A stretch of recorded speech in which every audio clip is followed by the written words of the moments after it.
Olá pessoal, bem-vindo ao Aqua GT. Meu nome é Gustavo Tocoro, fique ligado. Com o apoio Barrac, a ciência dos quinidários. A melhor seleção de corais do Brasil você encontra em www.barrac.com.br. Peça fotos reais dos corais que você vai comprar pelo WhatsApp 011 942 09 6498 e consulte disponibilidade de envio para a sua cidade. Bom, como semana passada não teve episódio, eu vou dividir o episódio de hoje em duas partes. O primeiro vai ser um problema que eu tive no meu aquário, que pode acontecer com qualquer aquarista, e o segundo vai ser a respeito do skimmer. Segunda parte do meu episódio, eu vou falar sobre o uso do skimmer. Muitas pessoas estão conversando comigo, perguntando, Gustavo, o que você acha do uso do skimmer? Por que seu aquário não tem um skimmer? Você tá maluco, você não tem um skimmer? Primeira recomendação que eu faço, se você está começando agora, coloque um skimmer no seu aquário. Segunda recomendação que eu faço, não desligue o skimmer sem você monitorar seus parâmetros, tá? Mas o tópico polêmico aqui é o uso do skimmer. Há uma tendência grande, você vê muitos aquaristas aí desligando o skimmer. Então, eu vou deixar dois exemplos ótimos, inclusive um deles é nacional, do Calvete, vou deixar um link aí pro canal dele. E o outro é de um cara que chama Jacek, eu não me lembro de que país que ele é, mas está na Reef to Reef. Se vocês virem as fotos do sistema dele, ele tinha dois skimmers, ele desligou os dois skimmers no aquário lotado de SPS, os parâmetros deles continuou zerado, e ainda assim tá lindos, os corais estão mais bonitos ainda do que estavam antes. E por que isso aconteceu? Eu estou deixando 3 artigos aí na descrição dessa parte do episódio para deixar para que vocês leiam, para que vocês possam buscar as referências que eu li, tá? E também foram as referências que me motivaram a não ter um skimmer nesse aquário. Aliás, eu sempre tive resultados bons quando eu desliguei o meu skimmer. Lógico, de novo, nos meus 2 casos que eu desliguei o skimmer, eu tinha métodos de exportação de nutriente muito bons, tá? Então vamos lá, para entender como isso acontece. Primeira coisa, o que é o skimmer, o que tira o skimmer, né? O que o skimmer tira, o princípio de funcionamento do skimmer.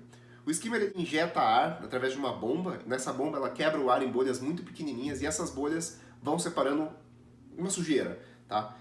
Uma forma aí os estudos que eu li aí mostram que eles arrancam muito micro-organismos e é sim uma fonte eficiente de remoção de nutrientes, tá? Principalmente nitrogênio, fósforo, entre outras coisas. Então se você só tem, por exemplo, no meu aquário eu só tenho espaço para colocar um skimmer no sump traseiro, coloque o skimmer. Tá? Não vai tirar o skimmer, ou se não faça um refúgio gigante. Eu falei, meu refúgio ali, meu sump traseiro tem 15 centímetros, uma área gigante de um sump traseiro. Vou deixar a foto aí para vocês. E o que o skimmer tira? Nesses artigos ele mostra o que o skimmer tira. Ele tira, todo mundo fala assim, o skimmer serve para remover carbono orgânico. Ele tira sim carbono orgânico, mas ele tira só 30% do carbono orgânico que tem na água. Ele não consegue remover tudo. Tá? Então por isso que é sempre bom, se você usa um skimmer, use um carvão ativado no mínimo. Tá? Existem outras formas de remover carbono orgânico do aquário com eficiência. Um deles é o ozônio. Inclusive tem gente que usa o gerador de ozônio dentro do skimmer para aumentar a eficiência disso.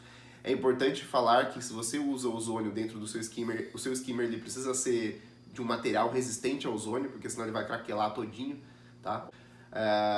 Mas voltando ao tópico do skimmer. O skimmer, essas microbolhas, ele vai remover também bactérias, tá? No estudo que eu me baseei para fazer a ciclagem expressa, o episódio da ciclagem expressa, vocês vão ver lá que ele é um estudo mais feito sobre o método de carbono e mais focado no skimmer do que sobre o sal que eu falei que tem bactérias, tá? Naquele estudo eles mostram que eles tiram 30%, de 30% a 40% das bactérias da água do aquário. Um aquário que tem um skimmer rodando 24 horas por dia, ele tem 1/10 da população de bactérias de um reef no mar natural, tá? E o que isso significa? Por que ele remove de 30% a 40%? Significa que 30% a 40% das bactérias são removíveis. Algumas bactérias não são removíveis, não é possível remover via skimmer. E o que isso significa? Significa que eu estou gerando uma competição desigual para essas bactérias que não são removíveis por skimmer, e isso pode causar um desequilíbrio. Eles não fizeram um estudo posterior, mas uma das teorias, uma das hipóteses que eles colocam é que a síndrome do tanque velho, ou seja, se você fica com o aquário montado por durante muito tempo, seja causada por exatamente esse desequilíbrio bacteriano que tem no aquário. Tá? Então, remover bactérias do seu aquário, a gente tem muito produto de colocar bactérias no aquário, tá? Pô, você vê aí esses probióticos da vida, essas colônias de bactéria sedosa dentro do seu aquário, e ao invés de a gente colocar a bactéria, eu vou não retirar a bactéria a hora que eu tiro o skimmer, por isso que eu estou desligando, por isso que eu não tenho skimmer nesse aquário desde o primeiro dia de montagem, e por isso que eu desliguei o meu skimmer nos meus outros 2 aquários que eu tive. Mas, Gustavo, como é que eu fiz, então, para o controle de nutriente? O meu principal método de controle de nutriente, existem muitos, milhares de métodos de controle de nutriente disponíveis no aquário marinho, mas o meu método de controle de nutriente que eu tenho aqui é um método bastante natural, que são as algas ketomórficas que estão ali atrás. Elas já foram provadas serem muito eficientes, sim, na remoção de tanto nitrogênio como fósforo, tá? Isso aí, eu vou deixar também os links para vocês, os cards aqui dos estudos da BRS TV que eles fizeram. De novo, são vídeos em inglês, mas olhem as fotos, existem lá os controles mostrando cada parâmetro que tem. Então, o meu refúgio ainda tem pouca alga, ele não está tão eficiente, por isso que eu ainda estou dependendo de TPA, mas o meu futuro é diminuir a quantidade de TPAs e colocar TPAs menores. Ao invés de fazer uma TPA de 25%, que nem eu fiz, é fazer uma TPA de 10%, é fazer uma TPA, tipo, uma vez por mês, não fazer uma TPA tão agressiva, tão grande assim, tá? Então, é isso aí que eu tinha para falar do skimmer.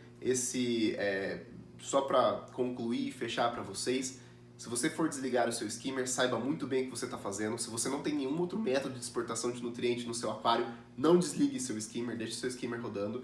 Agora, se você já tem um refúgio muito bem populado, se você usa GFO ou, sei lá, biopellets misturados aí para poder baixar tanto o nitrogênio quanto o fosfato, e você mantém eles próximo de zero ou próximo dos limites ideais do jeito que está, se você quiser, desliga o skimmer, mas faça isso por sua conta e risco. E a minha recomendação é, se você fizer isso, monitore muito bem os seus parâmetros. Faça testes diários de nitrato e fosfato, até de amônia, tá? É importantíssimo fazer um teste de amônia, porque você está removendo uma fonte importante de oxigenação. Porque eu falei, o skimmer está injetando ar e borbulhando ali dentro do seu aquário. Você repara que se você desliga o skimmer, sua RP vai diminuir, tá? Então, é uma fonte importante de oxigenação no aquário. De novo, faça isso por sua conta e risco, mas eu tenho aqui um exemplo de um aquário sem skimmer, beleza? Isso aí. Obrigado. Gostou? Se inscreva, dê um like e compartilhe.